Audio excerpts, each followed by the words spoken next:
Today marks not an end but a beginning, a necessary step towards peace taken with resolve and purpose. This moment carries particular weight for the Democratic Republic of the Congo. In Goma, in Bukavu, and beyond, the reality of displacement, insecurity and hardship continues. For us, the urgency of this initiative is not theoretical, it is human. We signed this declaration of principles not as a symbolic gesture, but as a political commitment, a reaffirmation of principles enshrined in international law and most recently echoed in the UN Security Council Resolution 2773, a resolution calling for the immediate, unconditional and verifiable withdrawal of all foreign troops from sovereign territory of the DRC.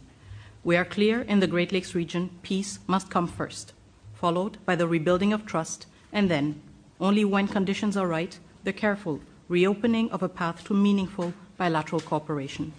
Too many past efforts have failed because sequencing was ignored and accountability postponed. Peace and development cannot rely only on good intentions. They must be built on responsibility, clear commitments, measurable timelines, and consequences for non-compliance.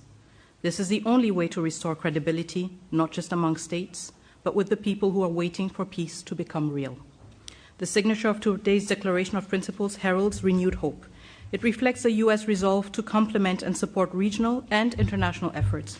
This initiative brings accountability and draws the hard lessons from past efforts that have failed to materialize.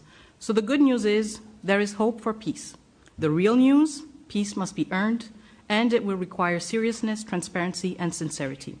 We welcome the leadership of the United States of America, a country that has shown steadfast support, consistent principles, and resolve in multilateral forums, especially within the United Nations Security Council. Mr. Secretary, Senator Rubio, I would like to express our deep gratitude. Dr. Boulos, also, your extensive consultations across the region have brought nuance, depth, and humanity to this process. And your presence today underscores that diplomacy must listen, understand the lived experiences of those most affected, and seek durable solutions. The Democratic Republic of the Congo recognizes and values this engagement of the United States. We are also encouraged by US-backed initiatives that promote secure mineral value chains and inclusive economic growth. These efforts reaffirm that peace and prosperity are inseparable. Each step towards stability is a step towards dignity, jobs, and schools. This is the promise of responsible investment and a principled partnership with the DRC, a country not only emerging from conflict, but also at the core of finding solutions to global challenges. To our countrymen and women in the Democratic Republic of the Congo, especially in the East, we know you are watching this moment with concern, with hope, and yes, with doubt. And you are right to do so. You have every reason to expect more than promises. You are entitled to actions that measure up to the suffering you have endured. We draw strength from your resilience, from your commitment to justice, and from our shared, unwavering belief that our sovereignty and our territory are not negotiable. We are a nation that honors its responsibilities, and we understand that history, geography, and yes, maybe even fate has given us the neighbors we have.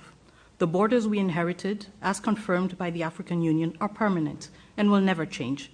But beyond these lines lie histories, families, and communities that bind us together. This shared heritage calls for maturity, restraint, and the wisdom to recognize that peace is not weakness, it is strength. Once again, we stand at crossroads, with peace within reach, and we, the Democratic Republic of the Congo, are determined to move forward, building on the lessons from the past. We stand as a nation dedicated to achieving lasting peace. We welcome the support of a strong partner by our side. And I voice the solemn hope that all parties will seize this opportunity, just as we, the DRC, have chosen to. Thank you.